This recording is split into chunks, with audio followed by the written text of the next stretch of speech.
The Lost Special by Sir Arthur Conan Doyle. The confession of Herbert de Lernac, now lying under sentence of death at Marseille, has thrown a light upon one of the most inexplicable crimes of the century, an incident which is, I believe, absolutely unprecedented in the criminal annals of any country. Although there is a reluctance to discuss the matter in official circles, and little information has been given to the press, there are still indications that the statement of this arch-criminal is corroborated by the facts, and that we have at last found a solution for a most astounding business. As the matter is 8 years old, and as its importance was somewhat obscured by a political crisis which was engaging the public attention at the time, it may be as well to state the facts as far as we've been able to ascertain them. They are collated from the Liverpool papers of that date, from the proceedings of the inquest upon John Slater, the engine driver, and from the records of the London and West Coast Railway Company, which have been courteously put at my disposal. Briefly, they are as follows. On the 3rd of June, 1890, a gentleman who gave his name as Monsieur Louis Caratal desired an interview with Mr. James Bland, the superintendent of the London and West Coast Central Station in Liverpool. He was a small man, middle-aged and dark, with a stoop which was so marked that it suggested some deformity of the spine. He was accompanied by a friend, a man of imposing physique, whose deferential manner and constant attention showed that his position was one of dependence. This friend or companion, whose name did not transpire, was certainly a foreigner, and probably, from his swarthy complexion, either a Spaniard or a South American. One peculiarity was observed in him. He carried in his left hand a small black leather dispatch box, and it was noticed by a sharp-eyed clerk in the central office that this box was fastened to his wrist by a strap. No importance was attached to the fact at the time, but subsequent events endowed it with some significance. Monsieur Caratal was shown up to Mr. Bland's office, while his companion remained outside. Monsieur Caratal's business was quickly dispatched. He'd arrived that afternoon from Central America. Affairs of the utmost importance demanded that he should be in Paris without the loss of an unnecessary hour. He had missed the London Express. A special must be provided. Money was of no importance. Time was everything. If the company would speed him on his way, they might make their own terms. Mr. Bland struck the electric bell, summoned Mr. Potter Hood, the traffic manager, and had the matter arranged in 5 minutes. The train would start in 3/4 of an hour. It would take that time to ensure that the line should be clear. The powerful engine called Rochdale, number 247 on the company's register, was attached to 2 carriages with a guard's van behind. The first carriage was solely for the purpose of decreasing the inconvenience arising from the oscillation. The second was divided, as usual, into 4 compartments. A first class smoking, a second class, and a second-class smoking. The first compartment, which was nearest to the engine, was the one allotted to the travellers. The other 3 were empty. The guard of the special train was James Macpherson, who had been some years in the service of the company. The stoker, William Smith, was a new hand. Monsieur Caratal, upon leaving the superintendent's office, rejoined his companion, and both of them manifested extreme impatience to be off. Having paid the money asked, which amounted to £50, 5 shillings, at the usual special rate of 5 shillings a mile, they demanded to be shown the carriage, and at once took their seats in it, although they were assured that the better part of an hour must elapse before the line could be cleared. In the meantime, a singular coincidence had occurred in the office which Monsieur Caratal had just quitted.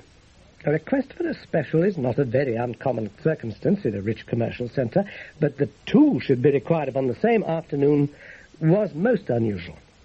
It so happened, however, that Mr. Bland had hardly dismissed the first traveller before a second entered with a similar request.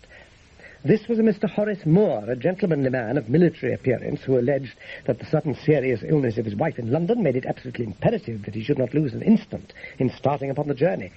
His distress and anxiety were so evident that Mr. Bland did all that was possible to meet his wishes. A second special was out of the question, as the ordinary local service was already somewhat deranged by the first. There was the alternative, however, that Mr. Moore should share the expense of Monsieur Caratal's train and should travel in the other empty first-class compartment, if Monsieur Caratal objected to having him in the one which he occupied. It was difficult to see any objection to such an arrangement, and yet Monsieur Caratal, upon the suggestion being made to him by Mr. Potter Hood, absolutely refused to consider it for an instant. The train was his, he said, and he would insist upon the exclusive use of it.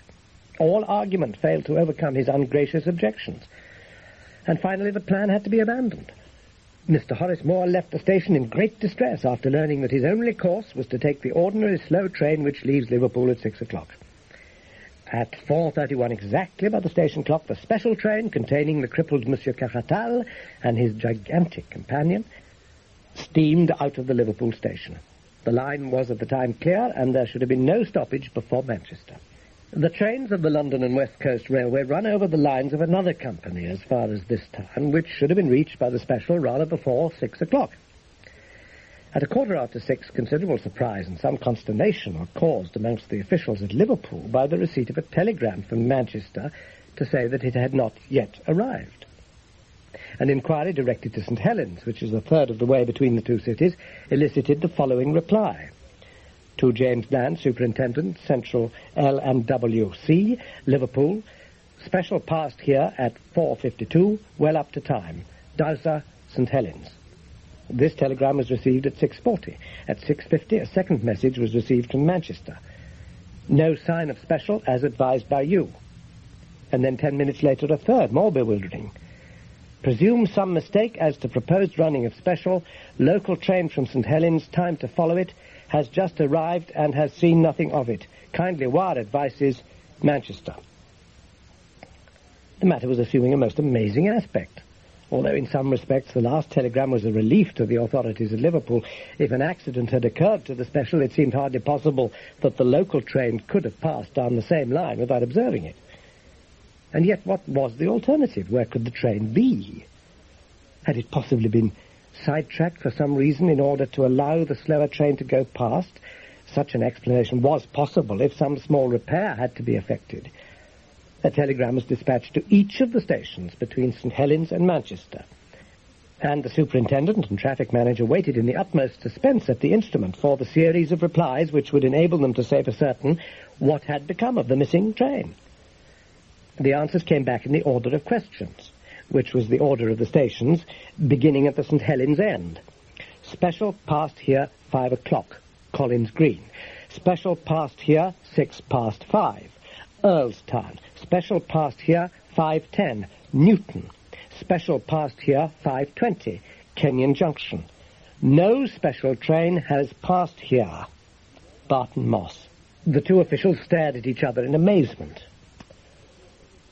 "This is unique in my 30 years of experience," said Mr. Bland. "Absolutely unprecedented and inexplicable, sir.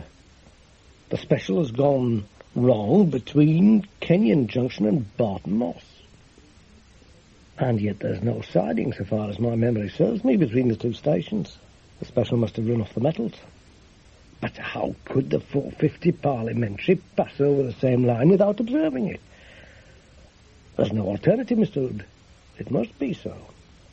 Possibly the local train may have observed something which may throw some light upon the matter. We'll wire to Manchester for some information and to Kenyon Junction with instructions that the line be examined instantly as far as Barton Moss."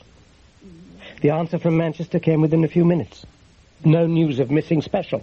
Driver and guard of slow train positive, no accident between Kenyon Junction and Barton Moss. Line quite clear and no sign of anything unusual. Manchester. "That driver and guard will have to go," said Mr. Bland grimly. "There's been a wreck and they've missed it. The special has obviously run off the metals without disturbing the line. How it could have done so passes my comprehension, but so it must be. And we shall have a wire from Kenyon or Barton Moss presently to say that they found her at the bottom of an embankment." But Mr. Bland's prophecy was not destined to be fulfilled. Half an hour passed, and then there arrived the following message from the station master of Kenyon Junction. "There are no traces of the missing special.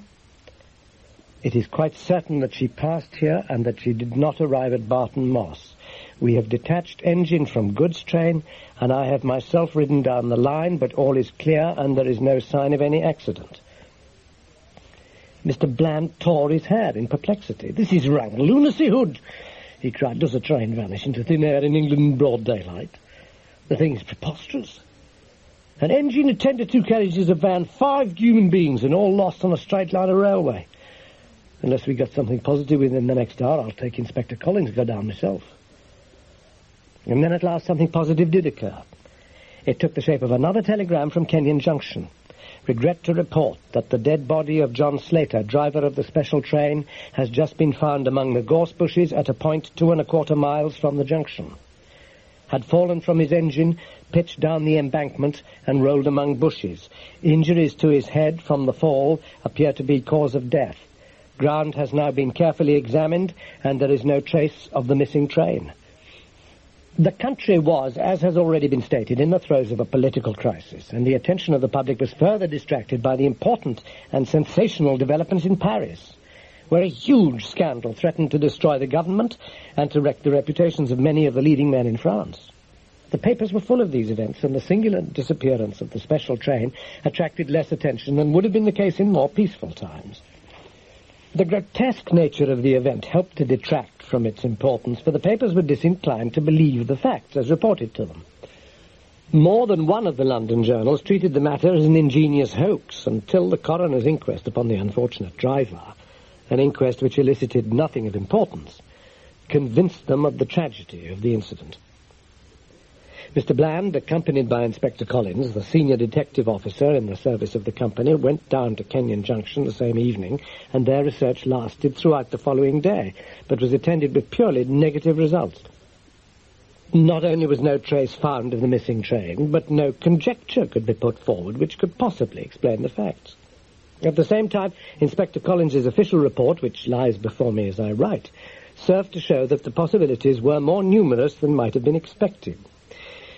In the stretch of railway between these 2 points, said he, the country is dotted with ironworks and collieries. Of these, some are being worked and some have been abandoned. There are no fewer than 12 which have small-gauge lines which run trolley cars down to the main line. These can, of course, be disregarded. Besides these, however, there are 7 which have or have had proper lines running down and connecting with points to the main line so as to convey their produce from the mouth of the mine to the great centres of distribution. In every case, these lines are only a few miles in length. Out of the 7, 4 belong to collieries which are worked out, or at least to shafts which are no longer used.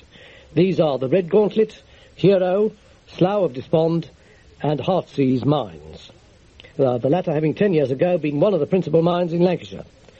These 4 sidelines may be eliminated from our inquiry, for to prevent possible accidents, the rails nearest to the main line have been taken up, and there is no longer any connection. There remain 3 other sidelines leading, A, to the Carnstock Ironworks, B, to the Big Ben Colliery, C, to the Perseverance Colliery. Of these, the Big Ben line is not more than 1/4 mile long and ends at a dead wall of coal, waiting removal from the mouth of the mine. Nothing has been seen or heard there of any special. The Carnstock Ironworks line was blocked all day upon the 3rd of June by 16 truckloads of hematite. It is a single line, and nothing could have passed. As to the Perseverance line, it is a large double line which does a considerable traffic, for the output of the mine is very large. On the 3rd of June, this traffic proceeded as usual. Hundreds of men, including a gang of railway plate layers, were working along the 2 miles and a quarter which constitute the total length of the line, and it is inconceivable that an unexpected train could have come down there without attracting universal attention. It may be remarked in conclusion that this branch line is nearer to St. Helens than the point at which the engine driver was discovered, so that we have every reason to believe that the train was past that point before misfortune overtook her. As to John Slater, there is no clue to be gathered from his appearance or injuries. We can only say that, so far as we can see, he met his end by falling off his engine, though why he fell, or what became of the engine after his fall, is a question upon which I do not feel qualified to offer an opinion. In conclusion, the inspector offered his resignation to the board, being much nettled by an accusation of incompetence in the London papers. A month elapsed, during which both the police and the company prosecuted their inquiries without the slightest success. A reward was offered, and a pardon promised in case of crime, but they were both unclaimed. Every day the public opened their papers with the conviction that so grotesque a mystery would at last be solved, but week after week passed by, and a solution remained as far off as ever. In broad daylight upon a June afternoon, in the most thickly inhabited portion of England, a train with its occupants had disappeared as completely as if some master of subtle chemistry had volatilized it into gas. Indeed, among the various conjectures which were put forward in the public press, there were some which seriously asserted that supernatural, or at least preternatural, agencies had been at work, and that the deformed Monsieur Cachatal was probably a person who was better known under a less polite name. Others fixed upon his swarthy companion as being the author of the mischief, but what it was exactly which he had done could never be clearly formulated in words. Amongst the many suggestions put forward by various newspapers or private individuals, there were one or two which were feasible enough to attract the attention of the public. One which appeared in the Times over the signature of an amateur reasoner of some celebrity at that date attempted to deal with the matter in a critical and semi-scientific manner. An extract must suffice, although the curious can see the whole letter in the issue of the 3rd of July. It is one of the elementary principles of practical reasoning, he remarked, that when the impossible has been eliminated, the residuum, however improbable, must contain the truth. It is certain that the train left Kenyon Junction. It is certain that it did not reach Barton Moss. It is in the highest degree unlikely, but still possible, that it may have taken one of the 7 available sidelines. It is obviously impossible for a train to run where there are no rails, and therefore we may reduce our improbables to the 3 open lines, namely the Carnstock Ironworks, the Big Ben, and the Perseverance. Is there a secret society of colliers, an English Camorra, which is capable of destroying both train and passengers? It is improbable, but it is not impossible. I confess that I am unable to suggest any other solution. I should certainly advise the company to direct all their energies towards the observation of those 3 lines, and of the workmen at the end of them. A careful supervision of the pawnbrokers' shops of the district might possibly bring some suggestive facts to light. The suggestion, coming from a recognized authority upon such matters, created considerable interest, and a fierce opposition from those who considered such a statement to be a preposterous libel upon an honest and deserving set of men. The only answer to this criticism was a challenge to the objectors to lay any more feasible explanations before the public. In reply to this, 2 others were forthcoming, Times, July 7th and 9th. The first suggested that the train might have run off the metals and be lying submerged in the Lancashire and Staffordshire Canal, which runs parallel to the railway for some hundreds of yards.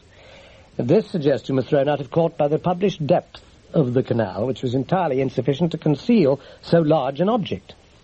The second correspondent wrote calling attention to the bag, which appeared to be the sole luggage which the travellers had brought with them, and suggesting that some novel explosives of immense and pulverizing power might have been concealed in it. The obvious absurdity, however, of supposing that the whole train might be blown to dust while the metals remain uninjured reduced any such explanations to a farce. The investigation had drifted into this hopeless position when a new and most unexpected incident occurred. This was nothing less than the receipt by Mrs. Macpherson of a letter from her husband, James Macpherson, who had been the guard of the missing train. The letter, which was dated July the 5th, 1890, was posted from New York and came to hand upon July the 14th. Some doubts were expressed as to its genuine character, but Mrs. Macpherson was positive as to the writing, and the fact that it contained a remittance of $100 in $5 notes was enough in itself to discount the idea of a hoax. No address was given in the letter, which ran in this way. My dear wife, I have been thinking a great deal, and I find it very hard to give you up. The same with Lizzie. I tried to fight against it, but it will always come back to me. I send you some money which will change into 20 English pounds. There should be enough to bring both Lizzie and you across the Atlantic. And you'll find the Hamburg boats which stop at Southampton very good boats and cheaper than Liverpool. If you could come here and stop at the Johnson House, I would try and send you word how to meet. But things are very difficult with me at present, and I'm not very happy finding it hard to give you both up. So no more at present. From your loving husband, James Macpherson. For a time it was confidently anticipated that this letter would lead to the clearing up of the whole matter. The more so as it was ascertained that a passenger who bore a close resemblance to the missing guard had travelled from Southampton under the name of Summers in the Hamburg and New York line of Vistula, which started upon the 7th of June. Mrs. Macpherson and her sister Lizzie Dolton went across to New York as directed and stayed for 3 weeks at the Johnson House, without hearing anything from the missing man. It is probable that some injudicious comments in the press may have warned him that the police were using them as a bait. However this may be, it is certain that he neither wrote nor came, and the women were eventually compelled to return to Liverpool.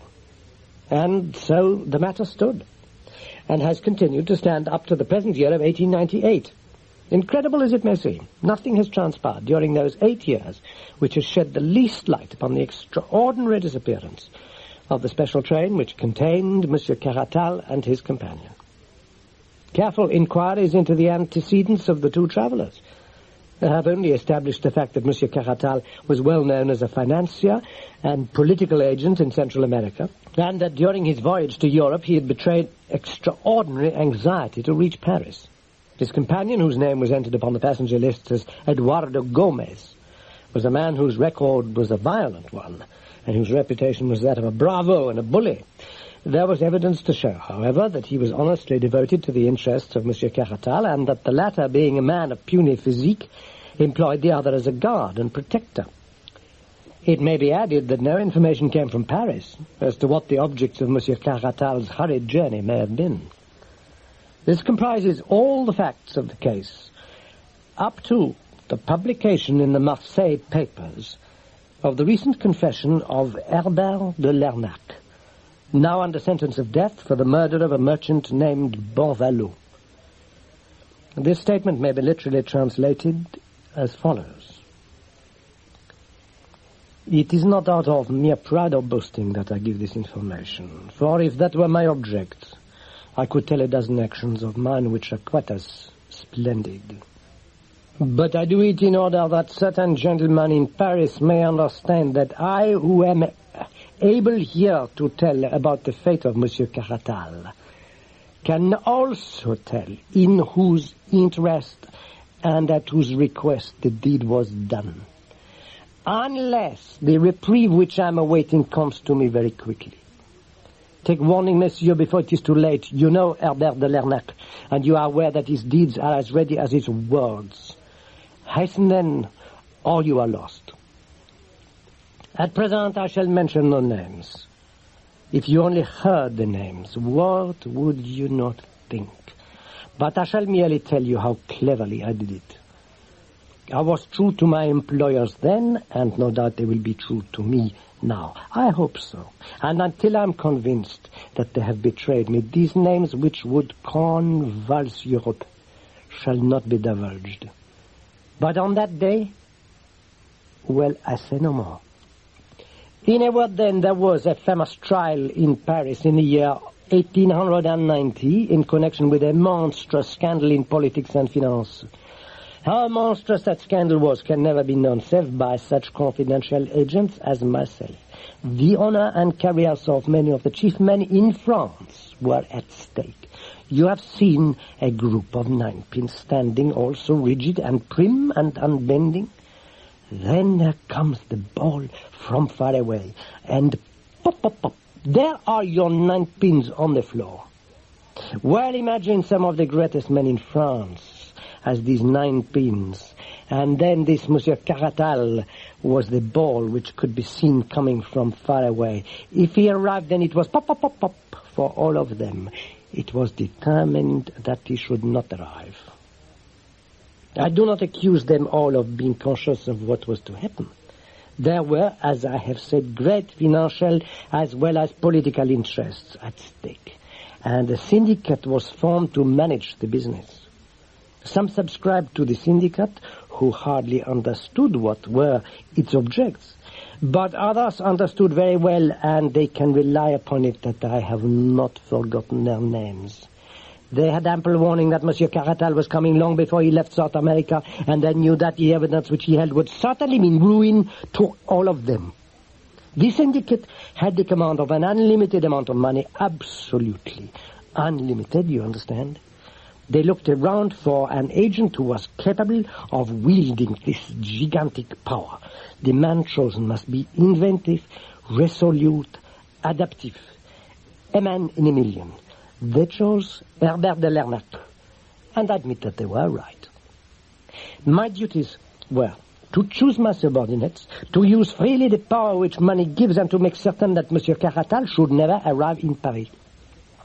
With characteristic energy, I set about my commission within an hour of receiving my instructions. and the steps which I took were the very best for the purpose which could possibly be devised. A man whom I could trust was dispatched instantly to South America to travel home with Monsieur Caratal. Had he arrived in time, the ship would never have reached Liverpool. But alas, it had already started before my agent could reach it. I fitted out a small armed brig to intercept it, but again I was unfortunate. Like all great organizers, I was, however, prepared for failure and had a series of alternatives prepared, one or the other of which must succeed. You must not underrate the difficulties of my undertaking, or imagine that a mere commonplace assassination would meet the case. We must destroy not only Monsieur Caratal, but Monsieur Caratal's documents, and Monsieur Caratal's companions also, if we had reason to believe that he had communicated his secrets to them. And you must remember that they were on the alert and keenly suspicious of any such attempt. It was a task which was in every way worthy of me, for I am always most masterful where another would be appalled. I was all ready for Monsieur Caratal's reception in Liverpool, and I was the more eager because I had reason to believe that he had made arrangements by which he would have a considerable guard from the moment that he arrived in London. Anything which was to be done must be done between the moment of him setting foot upon the Liverpool quay and that of his arrival at the London and West Coast terminus in London. We prepared 6 plans, each more elaborate than the last. Which plan would be used would depend upon his own movements. Do what he would, we were ready for him. If he had stayed in Liverpool, we were ready. If he took an ordinary train, an express, or a special, all was ready. Everything had been foreseen and provided for. You may imagine that I could not do all this myself. What could I know of the English railway lines? But money can procure willing agents all the world over. And I soon had one of the acutest brains in England to assist me. I will mention no names, but it would be unjust to claim all the credit for myself. My English ally was worthy of such an alliance. He knew the London and West Coast line thoroughly, and he had the command of a band of workers who were trustworthy and intelligent. The idea was his, and my own judgment was only required in the details. We bought over several officials, amongst whom the most important was James Macpherson, whom we had ascertained to be the guard most likely to be employed upon a special train. Smith, the stoker, was also in our employ. John Slater, the engine driver, had been approached but had been found to be obstinate and dangerous. So we desisted. We had no certainty that Monsieur Caratal would take a special, but we thought it very probable, for it was of the utmost importance to him that he should reach Paris without delay. It was for this contingency, therefore, that we made special preparations which were complete down to the last detail long before his steamer had sighted the shores of England. You will be amused to learn that there was one of my agents in the pilot boat which brought that steamer to its moorings. The moment that Caratal arrived in Liverpool, we knew that he suspected danger and was on his guard. He had brought with him as an escort a dangerous fellow named Gomez, a man who carried weapons and was prepared to use them. This fellow carried Caratal's confidential papers for him and was ready to protect either them or his master. The probability was that Caratal had taken him into his counsels and that to remove Caratal without removing Gomez would be a mere waste of energy. It was necessary that I should be involved in a common fate, and our plans to that end were much facilitated by their request for a special train. On that special train, you will understand that 2 out of the 3 servants of the company were really in our employ at a price that would make them independent for a lifetime. I do not go so far as to say that the English are more honest than any other nation, but I have found them more expensive to buy. I have already spoken of my English agent, who is a man with a considerable future before him, unless some complaint of the throat carries him off before his time. He had charge of all arrangements at Liverpool, whilst I was stationed in the inn at Kenyon. where I waited a cipher signal to act. When the special was arranged for, my agent instantly telegraphed to me and warned me how soon I should have everything ready. He himself, under the name of Horace Moore, applied immediately for a special also in the hope that he would be sent down with Monsieur Caratal, which might, under certain circumstances, have been helpful to us. If, for example, our great coup had failed, it would then have become the duty of my agent to have shot them both and destroyed their papers. Caratal was on his guard, however, and refused to admit any other traveler. My agent then left the station, returned by another entrance, entered the guard's van on the side farthest from the platform, and travelled down with Macpherson, the guard. In the meantime, you will be interested to know what my movements were. Everything had been prepared for days before, and only the finishing touches were needed. The sideline which we had chosen had once joined the main line, but it had been disconnected. We had only to replace a few rails to connect it once more. These rails had been laid down as far as could be done without danger of attracting attention, and now it was merely a case of completing a juncture with the line and arranging the points as they had been before. The sleepers had never been removed, and the rails, fish plates, and rivets were all ready, for we had taken them from a siding on the abandoned portion of the line. With my small but competent band of workers, we had everything ready long before the special arrived. When it did arrive, it ran off upon the small sideline so easily that the jolting of the points appears to have been entirely unnoticed by the two travelers. Our plan had been that Smith the stoker should chloroform John Slater, the driver, so that he should vanish with the others. In this respect, and in this respect only, our plans miscarried. I accept the criminal folly of Macpherson in writing home to his wife. Our stoker did his business so clumsily that Slater in his struggles fell off the engine. And though fortune was with us so far that he broke his neck in the fall stick, he remained as a blot upon that which would otherwise have been one of those complete masterpieces which are only to be contemplated in silent admiration.